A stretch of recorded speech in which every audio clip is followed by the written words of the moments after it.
dibilang sama Gatot dengan Mbak Rensi, kamu nanti harus begini, ada nggak perintah-perintah atau? Oh, nggak ada, dia nggak bilang kamu harus begini, enggak. Itu kan tergantung saya maunya saya gimana.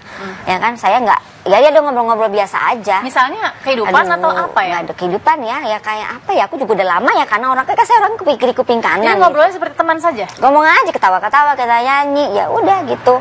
Itu setiap minggu? Dan dia memperkenalkan kalau dia tuh banyak jin gitu. Dan dan cara makan jin-jinnya itu asmat namanya. Udah gitu doang. Iya, oke. Nah, ada tidak yang Anda lihat kok kontradiksi nih? Perkumpulannya Padepokan untuk pengajian, tapi mungkin ada barang-barang yang aneh yang Anda lihat tidak? Salah satunya ya, narkoba. Kalau di saat adik saya udah di situ, saya sudah tidak pernah melihat lagi. Oke, tapi sebelum ya saya pernah lihat dia menggunakan asmat itu, jin itu. Oke. Asmat yang dikatakan itu narkoba. Dia nggak bilang narkoba, dia cuma bilang itu asmat. Dan cara pemakaiannya ya seperti itu. Oke. Mbak Rensi pernah diajak juga nggak untuk mencoba asmat itu yang tanda kutip? Ya saya jujur ya, nggak mungkin saya bohong. Ya saya pernah, maksudnya pernah diajak tapi saya nggak mau. Oke, gimana mengajaknya dia saat itu? Pernahnya ya waktu itu dia mencoba mengeluarkan asmat itu dari mulut dia ke mulut saya. Cuman saya waktu itu langsung saya langsung nggak respect lagi sama dia. Dan mulai dari saat itu saya tidak pernah mau lagi datang ke tempat itu. Anda shock nggak saat itu? Ya dong, shock, karena saya waktu posisi kan masih punya suami. Dan saya tidak menceritakan kejadian itu ke suami saya karena saya tidak mau ada kekacauan dan keributan. Saya merasa gini, ya udah kalau emang itu makanan jin, ya udah lu aja yang kasih makan, gue nggak mau, ibaratnya kan gitu. Kok kayak begini ya, aku jadi merasa kayak aduh ini apa sih kayak begini. Udah saya langsung udah mulai dari situ saya udah nggak mau lagi. Jadi setelah ditawarkan untuk ikut merasakan tanda kutip asmat ya, yang mungkin saja itu narkoba saat itu, saya nggak tahu itu narkoba kan. Anda kan ya istilahnya Anda sebagai korban di sini kan, atau yang Anda nggak mengerti, tapi kemudian ditawari asmat itu yang dikatakan, lalu Anda langsung tolak. Ya saya tolak. Apa Anda bilang apa saat itu? Enggak, saya nggak bisa, saya punya penyakit pernapasan, saya bilang gitu.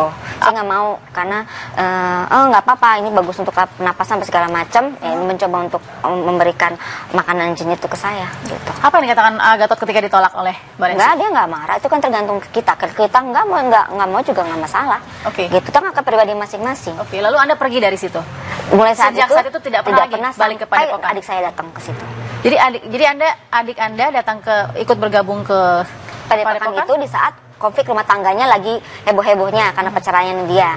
Dia minta saya nomor teleponnya AA dan saya berikan. Tapi saya nggak nyangka abis dia lama di sana, di Padepokan di sana, datanglah kasus-kasus yang Reza lagi hebohnya perceraian, ngajaklah Elma ke Reza ke sana. Iya, terima kasih masih bersama kami pemirsa di Apa Kabar Indonesia Malam. Kita akan teruskan konferensi persnya ketika nanti Reza Artamevia sudah mulai memberikan atau membuka suaranya. Saya ingin ke Mbak Rensi dulu ya. Mbak Rensi, tadi sejauh Anda sudah menceritakan pengalaman Anda sudah tidak enak dengan Gatot dan akhirnya sampai ke adik Anda. Adik Anda total berapa lama di Padepokan? 9 tahunan. 9 tahun dengan Gatot. Anda ada nyesel nggak sih nomor telepon saat itu? Kalau sekarang dia penyesalan, menyesal. Karena waktu dulu saya minta untuk dia nggak usah ke sana, dia marah. Kayaknya ngebela banget. Itu dari tahun berapa Elma Teana masuk ke Padepokan? Aduh, berarti 9 tahun tuh berapa ya? Mungkin 2006-an. Sekitar 2006 ya? Sampai ke 2015 kurang lebih. Atau baru keluarnya 1-2 tahun? Enggak, 5 tahun. Oh, sudah 5 tahun lalu. Berarti ya sudah tahun 2000-an ya? Nah, di situ saat Elma ikut, ada yang lain sama artis juga bergabung? Saya nggak lihat, karena memang saya udah nggak pernah memantau perkembangannya di sana. Apa yang terjadi, apa yang dilakukan kesehariannya, saya udah nggak pernah lihat lagi. Kita akan tanya bagaimana perubahannya terhadap Elma Teana, tapi kita lihat dulu juga, Anda pernah tidak lihat benda kristal itu ada di sekitar Padepokan pada saat itu? Kalau saya ya itu tidak dibilang sabu ya. Tapi pernah lihat bentuknya seperti kristal gitu? Pokoknya pada saat saya hanya dibilang itu asmat. Asmat? Iya, asmat aja, dia nggak pernah bilang sabu sih sama saya. Ini jadi mengkhawatirkan juga ya Pak Awi, kita menunggu jenisnya. Tapi memang kalau memang pasti kepolisian sudah paham ini bentuknya, tapi paling tidak yang sudah ditemukan adalah 3 kotak berisi kristal, belum tahu jenisnya apa. Ini yang dikeluarkan dari berangkas 1 milik Gatot di rumahnya di Pondok Pinang ya. Sementara yang satu lagi belum terbuka, Pak? Ya belum, tadi kita kesini kan. Lama ya. Baik. Mbak Rensi juga mungkin pernah melihat ini sebagai yang terselamatkan lah ya. Saya bilang, tapi gini, dari penggeledahan Pak, berarti Gatot terkena soal kepemilikan ya, betul ya? Lalu kemudian soal senjata, ini gimana Pak? sudah ditemukan surat-surat izinnya atau memang ilegal? Sudah kita cek ya dari Intelkam sudah ngecek langsung untuk database SNP yang ada di Polda Metro.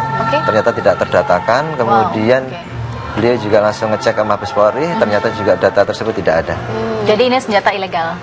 Kita perkirakan demikian. Ada dua senjata ya Pak ya? Ada 2 senjata, 1 Glock tipe 26, kemudian yang kedua Walter kaliber 22. Wow, oke. Sesaat lagi kita akan kembali ya, sambil juga mendengarkan tadi testimoni dari Mbak Rensi Milano. Sesaat lagi, tetap bersama kami pemirsa. Ya, terima kasih masih bersama kami di Apa Kabar Indonesia Malam, masih bersama dengan Mbak Rensi Milano dan juga Pak Awi Setiono. Pak Awi, saya ingin klarifikasi juga, tadi kan Anda bilang penggeledahan yang di rumah, barang buktinya itu negatif atau positif? Positif ya, tadi saya sampaikan pertama kali positif. Jadi tidak ada yang katakan negatif ya, itu semua positif ya, mengandung zat psikotropika ya, metfetamin. Metfetamin ya, oke. Baik, saya ingin tanya ke Mbak Rensi. Mbak Rensi, setelah Anda lepas begitu ya, lalu kemudian adik Anda ya, Elma Theana masuk ke dalam padepokan Gatot ini. Anda apa cerita yang paling atau perbedaan yang paling terasa? Perbedaan waktu adik saya ke sana sama keluarga itu cuek, komunikasinya nggak nyambung. Kalau kita nasehatin dia marah-marah, merasa dia tuh yang paling benar gitu. Jadi dia tuh paling nggak mau orang yang diagungkan itu diomongin gitu loh. Jadi Gatot diagungkan oleh Elma Theana pada saat itu ya? Ya pokoknya bela banget gitu. Jadi saya sebagai keluarga nggak bisa ngomong apa-apa. Itu kan pilihan hidup dia, yang mana yang terbaik buat dia, ya udah dia jalankan aja. Tapi ya di saat setelah berlangsung hampir 9 tahun itu, tiba-tiba dia ada bukan keinginan, tiba-tiba saya dapat kabar Emma udah nggak kesana lagi. Saya sampai nggak percaya. Masa sih? Masa dengan 9 tahun gitu tiba-tiba dia ini? Ya saya juga nggak tahu ada konflik apa antara dia dan Naas sampai dia tiba-tiba meninggalkan padepokan. Nah, dari selang 9 tahun itu Mbak Rensi pernah terima cerita Elma Theana juga ditawarkan asmat atau tadi? Bukannya cerita, malah Elma sendiri bilang ke orang tua saya bahwa itu asmat. Asmat kok itu katanya gitu. Tapi mohon maaf, jadi ikut mencoba atau tidak? Mama saya terus terang dia sempat mencoba. Asmat katanya buat ngilangin apalah, sakit kepala atau apa. Pokoknya yang mama saya ngomong ke saya seperti itu. Jadi ibu Anda juga pernah mencoba? Pernah mencoba. Karena kepengen tahu. Dan Elma Theana juga pernah mencobanya? Kalau mama saya dikasih coba, mama mungkin Elma enggak. Itu aja. Jadi hanya Anda yang menolak pada saat itu ya? Iya. Wow, nah ada cerita tidak rasanya seperti apa yang dirasakan oleh ibu Anda atau Elma? Saya biasa aja, nggak maksudnya ya sakit-sakit aja, nggak ada efek. Nggak ada efek kepada sakitnya? Nggak efek, ya sakit kepala, mama saya kan sering sakit kepala. Ya biasa aja, nggak ada sembuh, nggak ada apa ya gitu. Jadi nggak sembuh? Pengobatan lah, waktu itu bilangnya pengobatan. Berapa lama sempat berobat di? Mama saya nggak lama, cuma sekali itu aja pengen tahu. Lalu ketika karena kan memang omongan konsumsi orang kan banyak yang begini-begini.